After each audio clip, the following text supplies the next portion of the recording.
Hi friends, ಎಲ್ರಿಗೂ ಕೂಡ ನಮಸ್ತೆ. ಇವತ್ತಿನ ವಿಡಿಯೋದಲ್ಲಿ ನಾವು ಏನು ಆಟೋ ಮತ್ತು ಟ್ಯಾಕ್ಸಿ ಚಾಲಕರ ಹಳದಿ ಬೋರ್ಡ್ ಏನು ಬ್ಯಾಡ್ಜನ್ನು ಹೊಂದಿರ್ತಾರೆ ಅವರ ಮಕ್ಕಳ ಒಂದು ಶೈಕ್ಷಣಿಕ ಸಹಾಯಧನಕ್ಕೆ ಅರ್ಜಿಯನ್ನು ಪ್ರಾರಂಭಿಸಿದ್ದಾರೆ ಕರ್ನಾಟಕ ಸರ್ಕಾರದಿಂದ.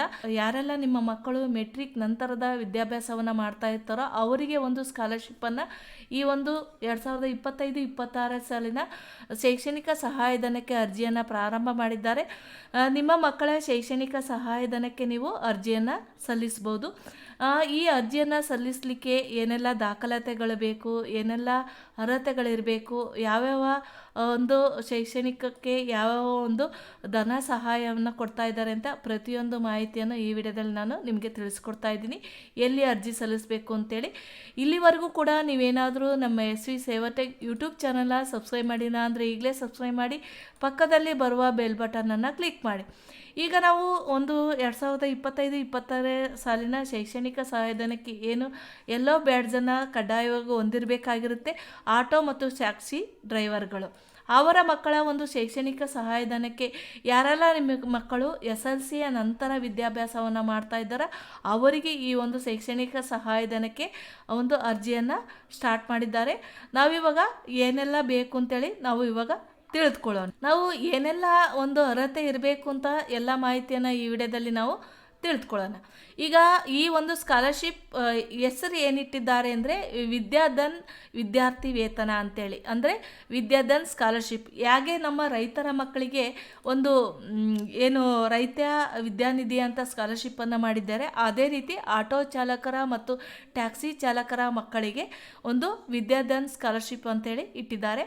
ಈ ಒಂದು ಸ್ಕಾಲರ್ಶಿಪ್ ಹೇಗೆ ಪಡೆಯೋದು, ನೀವು ಯಾವೆಲ್ಲ ಒಂದು ರೀತಿಯಲ್ಲಿ ಡಾಕ್ಯುಮೆಂಟ್ಸ್ಗಳನ್ನು ಪಡಿಬೇಕು, ಎಲ್ಲಿ ಅರ್ಜಿಯನ್ನು ಸಲ್ಲಿಸಬೇಕು ಅಂತ ನಾವು ತಿಳ್ಕೊಳ್ಳೋದಾದರೆ, ಈಗ ಈ ಕೋರ್ಸ್ಗಳ ಮೊತ್ತ ಯಾವ್ಯಾವ ಒಂದು ಕೋರ್ಸಿಗೆ ಯಾವ್ಯಾವ ಮೊತ್ತವನ್ನು ಕೊಡ್ತಾರೆ ಅಂತ ನೋಡೋದಾದರೆ, ನಿಮ್ಮ ಮಕ್ಕಳು PUC ITI ಡಿಪ್ಲೊಮೊ ಏನಾದರೂ ಓದ್ತಾ ಇದ್ದರೆ, ಏನು ನಿಮ್ಮ ಹುಡುಗರಿದ್ದರೆ ಅವರಿಗೆ 2,000 ಸಹಾಯಧನವನ್ನು ಕೊಡ್ತಾರೆ, ಹುಡುಗಿಯರಿಗೆ 3,000 ಸಹಾಯಧನವನ್ನು ಕೊಡ್ತಾರೆ. ನಿಮ್ಮ ಮಕ್ಕಳು ಪದವಿ ಅಂದರೆ BSc BA BCom ಏನಾದರೂ ಓದ್ತಾ ಇದ್ದರೆ ನಿಮ್ಮ ಹುಡುಗರಿಗೆ 5,000 ಧನ ಸಹಾಯವನ್ನು ಕೊಡ್ತಾರೆ, ಹುಡುಗಿಯರಿಗೆ 5,500 ಧನ ಸಹಾಯವನ್ನು ಕೊಡ್ತಾರೆ. ಹಾಗೆ ನಿಮ್ಮ ಮಕ್ಕಳು MBBS BE BTech ಸ್ನಾತಕೋತ್ತರ ಕೋರ್ಸ್ಗಳನ್ನು ಓದ್ತಾ ಇದ್ದರೆ ನಿಮ್ಮ ಹುಡುಗರಿಗೆ 10,000 ಸಹಾಯಧನವನ್ನು ಕೊಡ್ತಾರೆ, ಹುಡುಗಿಯರಿಗೆ 11,000 ಸಹಾಯಧನ ಕೊಡ್ತಾರೆ. ಈ ಅರ್ಜಿ ಸಲ್ಲಿಸೋದು ವಿಧಾನ ಏನಂದರೆ, ನಮ್ಮ ಕರ್ನಾಟಕ ಸರ್ಕಾರದಲ್ಲಿ ಬರುವಂಥ ಒಂದು ಏನು ಸೇವಾ ಸಿಂಧು ಪೋರ್ಟಲ್ ಏನಿದೆಯೋ ಆ ಒಂದು ಪೋರ್ಟಲ್ ಮುಖಾಂತರ ನೀವೇ ನಿಮ್ಮ ಮೊಬೈಲ್ ಮುಖಾಂತರ ಅರ್ಜಿಯನ್ನು ಸಲ್ಲಿಸ್ಬೋದು. ಅಥವಾ ನಿಮಗೆ ಗೊತ್ತಾಗಲಿಲ್ಲ ಅಂದರೆ ನಿಮ್ಮ ಹತ್ತಿರದ ಕರ್ನಾಟಕ ಒನ್, ಗ್ರಾಮ ಒನ್, ಬೆಂಗಳೂರು ಒಂದು ಕೇಂದ್ರಗಳು ಅಥವಾ ನಿಮ್ಮ ಹತ್ತಿರದ ಯಾವುದೇ ಆನ್ಲೈನ್ ಸೆಂಟರ್ಗಳಿಗೆ ಹೋಗಿ ನಿಮ್ಮ ಒಂದು ರಿಜಿಸ್ಟರ್ ಮುಖಾಂತರ ಒಂದು ಆನ್ಲೈನ್ ಅರ್ಜಿಯನ್ನು ಸಲ್ಲಿಸ್ಕೊಡ್ತಾರೆ. ನೀವು ಈ ಒಂದು ಅರ್ಜಿಯನ್ನು ಸಲ್ಲಿಸಬೇಕು ಅಂದರೆ ನೀವು ಕಡ್ಡಾಯವಾಗಿ ಕರ್ನಾಟಕದ ವಾಸಿಯಾಗಿರಬೇಕು ಮತ್ತು ಕರ್ನಾಟಕದ ಏನು DL ಪರವಾನಿಗೆ, ಸಾರಿಗೆ ಪರವಾನಿಗೆಯನ್ನು ಪಡೆದಿರಬೇಕು ಮತ್ತು ನಿಮ್ಮ DL ಒಂದು ಏನು ಬ್ಯಾಡ್ಜನ್ನು ಹೊಂದಿರಬೇಕು, ಎಲ್ಲೋ ಬ್ಯಾಡ್ಜ್ ನಂಬರ್ನ ಹೊಂದಿರಬೇಕಾಗಿರುತ್ತೆ. ಈ ಮುಖ್ಯ ದಾಖಲೆಗಳು ಏನು ಬೇಕು ಅಂದರೆ, ನಿಮ್ಮ ಒಂದು ಯಾರೆಲ್ಲ ಚಾಲಕರಾಗಿರ್ತೀರ ಅವರ ಒಂದು DL ಬೇಕು ಮತ್ತು ಅವರ ಒಂದು ಆಧಾರ್ ಕಾರ್ಡ್ ಬೇಕು ಮತ್ತು ನಿಮ್ಮ ಮಕ್ಕಳ ಆಧಾರ್ ಕಾರ್ಡ್, ಪಾಸ್ಬುಕ್ ಬೇಕಾಗಿರುತ್ತೆ. ಕಳೆದ ವರ್ಷ ಏನೆಲ್ಲ ನಿಮ್ಮ ಮಕ್ಕಳ ಶೈಕ್ಷಣಿಕ ವರ್ಷದಲ್ಲಿ ಪಡೆದಿರುವಂಥ ಅಂಕಗಳ ಅಂಕಪಟ್ಟಿ ಅಂದರೆ ಮಾರ್ಕ್ಸ್ ಕಾರ್ಡ್ ಬೇಕಾಗಿರುತ್ತೆ. ಏನು ಈ ವರ್ಷ ಪ್ರಸ್ತುತವಾಗಿ ಏನು ನಿಮ್ಮ ಮಕ್ಕಳು ವಿದ್ಯಾಭ್ಯಾಸವನ್ನು ಮಾಡ್ತಾ ಇರ್ತಾರೋ ಆ ಕಾಲೇಜಿನ ಶುಲ್ಕದ ರಸೀದಿಯನ್ನು ಬೇಕಾಗಿರುತ್ತೆ ಅಥವಾ ಆ ಕಾಲೇಜಿನ ದಾಖಲೆಗಳನ್ನು ನೀವು ಕೊಡಬೇಕಾಗಿರುತ್ತೆ, ಅಡ್ಮಿಷನ್ ದಾಖಲೆಗಳನ್ನು ಕೊಡಬೇಕಾಗಿರುತ್ತೆ. ಮತ್ತು ಆ ಆಟೋ ಚಾಲಕರೇನು ಅವರ ಒಂದು ಪುರಾವೆಯನ್ನು ಕೊಡಬೇಕಾಗುತ್ತೆ. ಈ ಒಂದು ಈ ಯೋಜನೆಯ ಬಗ್ಗೆ ನೀವು ಹೆಚ್ಚಿನ ಮಾಹಿತಿಯನ್ನು ಪಡಿಬೇಕು ಅಂದರೆ ನಮ್ಮ ಕರ್ನಾಟಕ ರಾಜ್ಯದ ಸೇವಾ ಸಿಂಧು ಪೋರ್ಟಲ್ ಮುಖಾಂತರ ಹೆಚ್ಚಿನ ಒಂದು ದಾಖಲೆಯನ್ನು ನೀವು ಒಂದು ಡೀಟೇಲ್ಸ್ನ ನೀವು ಪಡಿಬೋದಾಗಿರುತ್ತೆ.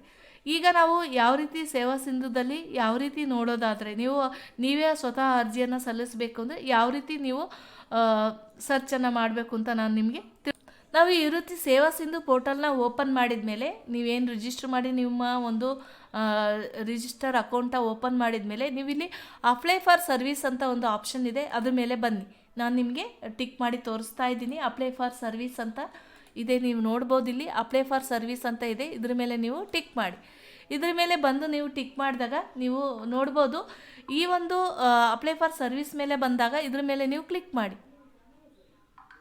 ಇದ್ರ ಮೇಲೆ ಕ್ಲಿಕ್ ಮಾಡಿದಾಗ ಇಲ್ಲಿ ನೀವು ಒಂದು ಸರ್ಚ್ ಬಾರ್ ಇರುತ್ತೆ. ಇಲ್ಲಿ ನೀವು ನೋಡ್ಬೋದು, ಇಲ್ಲಿ ಸರ್ಚ್ ಬಾರ್ ಅಂತ ಇರುತ್ತೆ. ನೀವು ಅಲ್ಲಿ ಹೋಗಿ ನೀವು ಸರ್ಚ್ ಮೇಲೆ ನೀವು ಹೋಗಿ ಇಲ್ಲಿ ಟ್ಯಾಕ್ಸಿ ಅಂತ ಟೈಪ್ ಮಾಡಿ ಸಾಕು. ನೀವು ಟ್ಯಾಕ್ಸಿ ಅಂತ ಟೈಪ್ ಮಾಡಿ. ಟ್ಯಾಕ್ಸಿ ಅಂತ ಟೈಪ್ ಮಾಡಿದರೆ ಸಾಕು. ನಮಗೆ ಇಲ್ಲಿ 3ನೇ ಆಪ್ಷನ್ ಇದೆ, ನೀವು ನೋಡ್ಬೋದು. ಇಲ್ಲಿ 3ನೇ ಆಪ್ಷನ್ ಇದೆ. ಇಲ್ಲಿ 3ನೇ ಆಪ್ಷನ್ ಏನು, ವಿದ್ಯಾನಿಧಿ ಯೋಜನೆ to the children of driver of auto and yellow board taxi ಅಂತ ಇದ್ರ ಮೇಲೆ ನಾವು ಕ್ಲಿಕ್ ಮಾಡಬೇಕಾಗುತ್ತೆ. ಇದ್ರ ಮೇಲೆ ನೀವು ಕ್ಲಿಕ್ ಮಾಡಬೇಕಾಗುತ್ತೆ. ಈ ಒಂದು 3ನೇ ಆಪ್ಷನ್ ಮೇಲೆ ನಾವು ಕ್ಲಿಕ್ ಮಾಡಿದಾಗ ನಿಮಗೆ ಯಾವ ರೀತಿ ಓಪನ್ ಆಗುತ್ತೆ ಅಂದರೆ ಈ ರೀತಿಯಾಗಿ ನಿಮಗೆ ಓಪನ್ ಆಗುತ್ತೆ. ಸಾರಿಗೆ ಇಲಾಖೆ ಆಟೋ ಹಾಗೂ ಹಳದಿ ಬೋರ್ಡ್ ಟ್ಯಾಕ್ಸಿ ಚಾಲಕರ ಮಕ್ಕಳಿಗೆ ವಿದ್ಯಾನಿಧಿ ಯೋಜನೆ ಅಂತ ಈ ರೀತಿಯಾಗಿ ನಮಗೆ ಓಪನ್ ಆಗುತ್ತೆ. 2025-26 ಸಾಲಿನ ಒಂದು ಸ್ಕಾಲರ್ಶಿಪ್ಪನ್ನು ಓಪನ್ ಮಾಡಿದ್ದಾರೆ, ವಿದ್ಯಾನಿಧಿ ಯೋಜನೆಯನ್ನು. ಈ ಒಂದು ಸ್ಕಾಲರ್ಶಿಪ್ಪನ್ನು ನಿಮ್ಮ ಮಕ್ಕಳಿಗೆ ಅರ್ಜಿಯನ್ನು ಸಲ್ಲಿಸೋದ್ರ ಮುಖಾಂತರ ನಿಮ್ಮ ಮಕ್ಕಳಿಗೆ ಶೈಕ್ಷಣಿಕ ಸಹಾಯಧನವನ್ನು ನೀವು ಪಡೀರಿ ಅಂತೇಳಿ ನಾನು ಈ ವಿಡಿಯೋದಲ್ಲಿ ನಿಮಗೆ ತಿಳಿಸ್ಕೊಡ್ತಾ ಇದ್ದೀನಿ. ಇಲ್ಲಿರುವಂಥ ಎಲ್ಲ ಒಂದು ಏನು ಕೇಳಿರುವಂಥ ಎಲ್ಲ ಡೀಟೇಲ್ಸ್ನ ನೀವು ಫಿಲ್ ಮಾಡೋದ್ರ ಮುಖಾಂತರ ಕೆಳಗಡೆ ಬಂದು ಫಿಲ್ ಮಾಡಿ. ಎಲ್ಲ ಡಾಕ್ಯುಮೆಂಟ್ಸ್ಗಳನ್ನು ಏನೆಲ್ಲ ಕೇಳಿದ್ದಾರೆ ಅದನ್ನೆಲ್ಲ ಫಿಲ್ ಮಾಡಿ. ಅಗ್ರಿ ಮೇಲೆ ಕ್ಲಿಕ್ ಮಾಡಿ. ಇಲ್ಲಿ ಕೊಟ್ಟಿರುವಂಥ ಕ್ಯಾಪ್ಚರ್ನ ಕೊಟ್ಟು ನೀವು ಸಬ್ಮಿಟ್ ಮೇಲೆ ಕ್ಲಿಕ್ ಮಾಡಿ ಮುಂದೆ ಡಾಕ್ಯುಮೆಂಟ್ಸ್ಗಳನ್ನು ಅಪ್ಲೋಡ್ ಮಾಡೋದ್ರ ಮುಖಾಂತರ ನೀವು ಅರ್ಜಿಯನ್ನು ಸಲ್ಲಿಸ್ಬೋದು. ನೀವು ಅಧಿಕೃತವಾಗಿ ಯಾವುದೇ ಒಂದು ಲಾಸ್ಟ್ ಡೇಟ್ ಇನ್ನು ಅಧಿಕೃತವಾಗಿ ಸರ್ಕಾರದ ಕಡೆಯಿಂದ ಇನ್ನೂ ಬಂದಿಲ್ಲ. ಮುಂದಿನ ದಿನಗಳಲ್ಲಿ ಏನಾದರೂ ನಮಗೆ ಗೊತ್ತಾದರೆ ನನ್ನ ಕಮೆಂಟ್ಸ್ ಬಾಕ್ಸಲ್ಲಿ ನಾನು ನಿಮಗೆ ತಿಳಿಸ್ಕೊಡ್ತೀನಿ. ಈಗಲೇ ಕೂಡ ನಿಮ್ಮ ಒಂದು ಮಕ್ಕಳ ಒಂದು ಶೈಕ್ಷಣಿಕ ಸಹಾಯಧನಕ್ಕೆ ಯಾರೆಲ್ಲ ಆಟೋ ಮತ್ತು ಟ್ಯಾಕ್ಸಿ ಚಾಲಕರ ಮಕ್ಕಳಿದ್ದೀರಿ, ನಿಮ್ಮ ಮಕ್ಕಳು ಯಾರೆಲ್ಲ ಇದ್ದಾರೆ ಅಂದರೆ ಪೋಸ್ಟ್ ಮೆಟ್ರಿಕ್ SLCಯ ನಂತರ ಓದ್ತಿರುವಂಥ ಮಕ್ಕಳಿಗೆ ಮಾತ್ರ ಈ ಒಂದು ಶೈಕ್ಷಣಿಕ ಸಹಾಯಧನಕ್ಕೆ ಅರ್ಜಿಯನ್ನು ಪ್ರಾರಂಭ ಮಾಡಿದ್ದಾರೆ. SLCಯ ಒಳಗಡೆ ಇರುವಂಥ ಮಕ್ಕಳಿಗೆ ಇನ್ನೂ ಪ್ರಾರಂಭವಾಗಿಲ್ಲ. ಮುಂದಿನ ದಿನಗಳಲ್ಲಿ ಏನಾದರೂ ಪ್ರಾರಂಭ ಆದರೆ ಖಂಡಿತವಾಗಿ ನಾನು ನಿಮಗೆ ತಿಳಿಸ್ಕೊಡ್ತೀನಿ. ತಕ್ಷಣದ ಒಂದು ಆನ್ಲೈನ್ ಸೆಂಟರ್ಗಳಲ್ಲಿ ಅಥವಾ ನಿಮ್ಮ ಮನೆಯಲ್ಲಿ ಅಥವಾ ಹತ್ತಿರದ ಗ್ರಾಮ ಒಂದು ಕರ್ನಾಟಕ ಒಂದು ಕೇಂದ್ರಗಳಲ್ಲಿ ನೀವು ಅರ್ಜಿಯನ್ನು ಸಲ್ಲಿಸ್ಬೋದು. ಈ ವಿಡಿಯೋ ನಿಮಗೆ ಯಾರೆಲ್ಲ ನಿಮ್ಮ ಅಕ್ಕಪಕ್ಕದಲ್ಲಿ ಇರ್ತಾರೋ ಅವರಿಗೆ ಶೇರ್ ಮಾಡೋದನ್ನ ಮರಿಬೇಡಿ. ಯಾಕೆಂದರೆ ಅವರ ಮಕ್ಕಳಿಗೆ ಕೂಡ ಈ ಒಂದು ಸಹಾಯಧನ ಅನುಕೂಲ ಆಗಲಿ. ಪ್ರತಿಯೊಬ್ಬರಿಗೂ ಕೂಡ ಶೇರ್ ಮಾಡಿ, ಪ್ರತಿಯೊಬ್ಬರು ಕೂಡ ಸಹಾಯಧನಕ್ಕೆ ಅರ್ಜಿಯನ್ನು ಸಲ್ಲಿಸಲಿ ಅನ್ನೋ ನಮ್ಮ ಒಂದು ಉದ್ದೇಶ ಆಗಿರುತ್ತೆ. ನಾವು ನಿಮಗೆ ಉಪಯುಕ್ತ ಒಂದು ಮಾಹಿತಿಗಳನ್ನು ನಾನು ನಿಮಗೆ ನಮ್ಮ ವಿಡಿಯೋಗಳ ಮುಖಾಂತರ ನಾನು ನಿಮಗೆ ತಿಳಿಸ್ಕೊಡ್ತಾ ಇರ್ತೀನಿ. ಲೈಕ್ ಮಾಡಿ, ಶೇರ್ ಮಾಡಿ. ಹಾಗಾಗಿ ಪ್ರತಿಯೊಬ್ಬರು ಕೂಡ ಸಬ್ಸ್ಕ್ರೈಬ್ ಮಾಡಿ. ಈಗಲೇ ನಮ್ಮ ಚಾನಲನ್ನು ಸಬ್ಸ್ಕ್ರೈಬ್ ಮಾಡಿಲ್ಲ ಅಂದರೆ ಸಬ್ಸ್ಕ್ರೈಬ್ ಮಾಡಿ. ಪ್ರತಿಯೊಬ್ಬರಿಗೂ ಕೂಡ ನಿಮ್ಮ ಅಕ್ಕಪಕ್ಕದಲ್ಲಿ ನಿಮ್ಮ ಫ್ರೆಂಡ್ಸ್ಗೆ ಪ್ರತಿಯೊಬ್ಬರಿಗೂ ಕೂಡ ಶೇರ್ ಮಾಡೋದ್ರಿಂದ ಪ್ರತಿಯೊಬ್ಬರಿಗೂ ಕೂಡ ಸಹಾಯವಾಗಲಿ ಅಂಥೇಳಿ ಪ್ರತಿಯೊಬ್ಬರು ಕೂಡ ಈ ಬೆನಿಫಿಟನ್ನು ಪಡೀಲಿ. ಹಾಗಾಗಿ ಈ ವಿಡಿಯೋವನ್ನು ನೀವು ಸಂಪೂರ್ಣವಾಗಿ ನೋಡಿದ್ದಕ್ಕೆ ನಿಮ್ಮೆಲ್ಲರಿಗೂ ಕೂಡ ನಾನು ಧನ್ಯವಾದಗಳನ್ನು ತಿಳಿಸ್ತಾ ಇದ್ದೀನಿ. Thank you for watching.